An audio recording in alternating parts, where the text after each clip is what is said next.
താരസംഘടനയായ അമ്മയിൽദ executive കമ്മിറ്റിയുടെ കൂട്ടുരാജിക്ക് പിന്നാലെ പ്രത്യാരോപണങ്ങളുമായി ഇരുവിഭാഗവും രംഗത്തെത്തുകയാണ്. ശ്വേതാ മേനോൻ ഇന്ന് മാധ്യമങ്ങളെ കണ്ട കൂടുതൽ തുറന്നു പറഞ്ഞേക്കും. കുറ്റാരോപിതരുടെ സംഘടന പിടിച്ചെടുക്കാൻ ശ്രമിക്കുന്നു എന്നായിരുന്നു ഇന്നലെ ശ്വേതാ മേനോൻ ആരോപിച്ചത്. രമേശ് പിഷാരടി MLA-യുടെ നേതൃത്വത്തിലുള്ള അഡ്ഹോക് കമ്മിറ്റി കഴിഞ്ഞ ദിവസം തന്നെ പ്രവർത്തനം ആരംഭിച്ചിരുന്നു. അമ്മ അംഗത്വത്തിൽ നിന്ന് ലക്ഷ്മിപ്രിയയും രാജിവെച്ചു. വാട്സ്ആപ്പ് ഗ്രൂപ്പിലാണ് ലക്ഷ്മിപ്രിയ രാജി അറിയിച്ചത്. സജോ ദേവസിയുടെ വിശദാംശങ്ങൾ നൽകാൻ. സജോ, അപ്പോൾ രണ്ട് കാര്യം. ഒന്ന്, ശ്വേതാ മേനോൻ ഇന്ന് മാധ്യമങ്ങളെ കാണും. ഇന്നലെ പറഞ്ഞത് തനിക്കെതിരെ ഗൂഢാലോചന നടത്തിയവരെ അറിയാം, അവരുടെ പേരുകൾ വെളിപ്പെടുത്തും പിന്നീട് എന്നാണ് പറഞ്ഞത്. ഇന്ന് പേരുകൾ പറയാനുള്ള സാധ്യതയുണ്ടോ? ഒപ്പം ഇപ്പോൾ ലക്ഷ്മിപ്രിയ വാട്സ്ആപ്പ് ഗ്രൂപ്പിൽ രാജി അറിയിച്ചിരിക്കുന്നു എന്ന് മനസ്സിലാക്കുന്നു. എന്താണ് സംഭവിച്ചത്?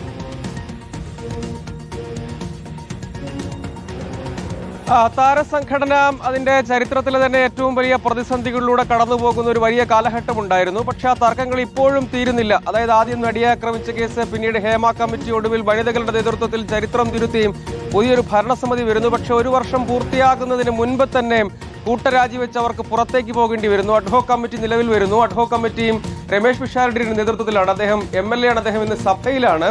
അതിനുശേഷം അദ്ദേഹവും പ്രതികരണം നടത്തും എന്ന് നമ്മൾ മനസ്സിലാക്കുന്നു. എല്ലാവരുമായി കൂടിയാലോചിച്ച് ഭരണവുമായി മുന്നോട്ട് പോകും എന്ന നിലപാടാണ് അദ്ദേഹം നിലവിൽ സ്വീകരിച്ചിരിക്കുകയും ചെയ്യുന്നത്. പക്ഷേ പ്രശ്നങ്ങൾ അവിടെ തീരുന്നില്ല. കൂടുതൽ പറയാനുണ്ട് എന്ന് രാജിവെച്ച അമ്മ അധ്യക്ഷ സ്ഥാനത്ത് നിന്ന് അടക്കം രാജിവെച്ച് ആ സംഘടനയിലെ പ്രാഥമിക അംഗത്വം അടക്കം ഉപേക്ഷിച്ച് പുറത്തേക്കിറങ്ങിയ ശ്വേത പറയുന്നത് കൂടുതൽ കാര്യങ്ങൾ പറയാനുണ്ട്. അവർ ആദ്യ പ്രതികരണം തന്നെ നടത്തിയപ്പോൾ കുറ്റാരോപിതർ സംഘടന പിടിച്ചെടുക്കാൻ നടത്തിയ ഗൂഢാലോചനയുടെ പരിണിത ഫലമാണ് യഥാർത്ഥത്തിൽ സംഭവിച്ചത് എന്ന പ്രതികരണമാണ് നടത്തിയത്. അതിൽ അവർക്ക് ചില താരങ്ങളുടെ പേരുകൾ പറയാനുണ്ട് എന്താണ് പ്രധാനപ്പെട്ട കാര്യം. ചില സൂചനകൾ നൽകിയിരുന്നു, ചില പേരുകൾ പുറത്തേക്ക് പറഞ്ഞിരുന്നു. അതുകൂടാതെ അത് കൃത്യമായി തന്നെ വിമർശനങ്ങളായി തന്നെ വരും. എന്ന് വെച്ചാൽ ഈ പ്രശ്നം ഇവിടം കൊണ്ടും തീരുന്നില്ല എന്ന് കാണേണ്ടി വരും. അതിനിടെ ലക്ഷ്മിപ്രിയയും പ്രാഥമിക അംഗത്വം രാജിവെച്ചുകൊണ്ടുള്ള അവരുടെ പ്രതികരണം അവർ ഔദ്യോഗികമായി തന്നെ അറിയിക്കുകയും ചെയ്തിട്ടുണ്ട് എന്നതാണ് മറ്റൊരു പ്രധാനപ്പെട്ട കാര്യം.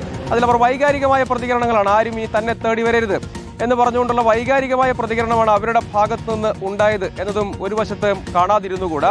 അപ്പോൾ ഇനി ഈ സംഘടനയ്ക്ക് എങ്ങനെ മുന്നോട്ട് പോകാൻ കഴിയും എന്നതൊരു പ്രധാനപ്പെട്ട ചോദ്യമാണ്. കൂടുതൽ വിമർശനങ്ങൾ, അനുകൂലിച്ചും പ്രതികൂലിച്ചുമുള്ള അഭിപ്രായങ്ങളുള്ള ആളുകളുണ്ട്. അതായത് ഈ ഭരണസമിതി, ഈ താരസംഘടന തന്നെ പൊതുസമൂഹത്തിന് മുന്നിൽ നാണം കെടും വിധമുള്ള സംഭവ വികാസങ്ങൾ തുടർച്ചയായി ഉണ്ടായി എന്ന വിമർശനം ഒരു വിഭാഗത്തിനുണ്ട്. സാമ്പത്തിക കാര്യങ്ങളിലടക്കം സുതാര്യതയില്ലായ്മയുണ്ടായി. അത് ഓഡിറ്റിലടക്കം കണ്ടെത്തുന്ന സ്ഥിതി വന്നു. പിന്നീട് അത് കൃത്യമായി അവതരിപ്പിക്കാൻ കഴിഞ്ഞില്ല. അതിനു വീണ്ടും 45 ദിവസത്തെ സാവകാശം തേടുന്ന നിലയാണ് ഉണ്ടായത്. അപ്പോൾ ആ കണക്കുകളിൽ ഇനി കൃത്യത വരുത്തണം എന്ന് മാത്രമല്ല, സംഘടനയുടെ രജിസ്ട്രേഷൻ അടക്കമുള്ള കാര്യങ്ങളുണ്ട്. അത് നഷ്ടപ്പെടാതിരിക്കാനുള്ള നടപടികൾ സ്വീകരിക്കണം എന്ന് തുടങ്ങിയുള്ള കാര്യങ്ങൾ ഒരു വശത്ത് നിൽക്കുന്നു. അതേസമയം ആ ജനറൽ ബോഡി യോഗത്തിന്റെ പ്രധാന അജണ്ടയൊക്കെ നിശ്ചയിച്ചുള്ള ജനറൽ ബോഡി യോഗത്തിന്റെ രജിസ്ട്രേഷൻ നടക്കുമ്പോൾ സമാന്തരമായി ഈ അവിശ്വാസ പ്രമേയ രേഖയുടെ ഒപ്പുശേഖരണം നടത്തിയെന്ന് തുടങ്ങിയും വലിയ തോതിലുള്ള തർക്കങ്ങളുടെ ബാക്കി പത്രം അങ്ങനെ നിൽക്കുന്നുണ്ട്. വ്യക്തിപരമായ ആരോപണ പ്രത്യാരോപണങ്ങൾ മറുവശത്തുണ്ട്. അപ്പോൾ കുറ്റാരോപിതരാണോ നേതൃത്വത്തിലേക്ക് വരിക? അതായത് അഡ്ഹോക് കമ്മിറ്റിക്ക് ഒരു കാലാവധിയുണ്ട്. ആ കാലാവധി കഴിഞ്ഞാൽ ഒരു സ്ഥിരം സമിതിയെ നിയോഗിക്കേണ്ടി വരും. അപ്പോൾ ആ സ്ഥിരം സമിതിയിലേക്ക് ആരൊക്കെയാകും വരിക? പഴയ നേതൃത്വത്തിൽ ഉണ്ടായിരുന്ന ഈ കുറ്റാരോപിതർ എന്ന് ശ്വേത പറയുന്ന ആളുകൾ തന്നെയാണോ വരാൻ പോകുന്നത് എന്ന് തുടങ്ങിയുള്ള ഒരുപിടി ചോദ്യങ്ങളുണ്ട്. അതെല്ലാം ഈ ദിവസങ്ങളിൽ പ്രതികരണങ്ങളായി തന്നെ പുറത്തു വരും. ശ്വേതയും നേരത്തെ ഭരണസമിതിക്കെതിരെ പരാതി ഉന്നയിച്ച അൻസിബയും എന്ന് തുടങ്ങി ഈ വിഷയത്തിൽ ഇൻവോൾവായ ഒരുപിടി താരങ്ങളുണ്ട്. അവർക്ക് അവരുടെ അഭിപ്രായങ്ങൾ വ്യത്യസ്തമായ, അനുകൂലിച്ചും പ്രതികൂലിച്ചും, ഈ ഭരണസമിതിക്ക് അനുകൂലമായും എതിരായുമുള്ള അഭിപ്രായങ്ങൾ ഉള്ളവർ താരസംഘടനയിൽ ഉണ്ട് എന്നതൊരു പ്രധാനപ്പെട്ട കാര്യമാണ്. പക്ഷെ കുറച്ചാളുകൾ ഈ ഭരണസമിതിയിൽ നിന്ന് മാത്രമല്ല സംഘടനയിൽ നിന്ന് തന്നെ പുറത്തേക്ക് പോകുന്നു.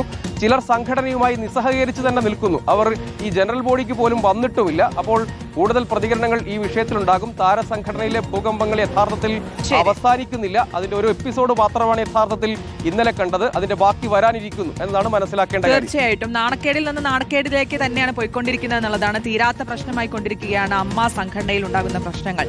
സജോ ദേവസിയാണ് വിശദാംശങ്ങൾ നൽകിയത്.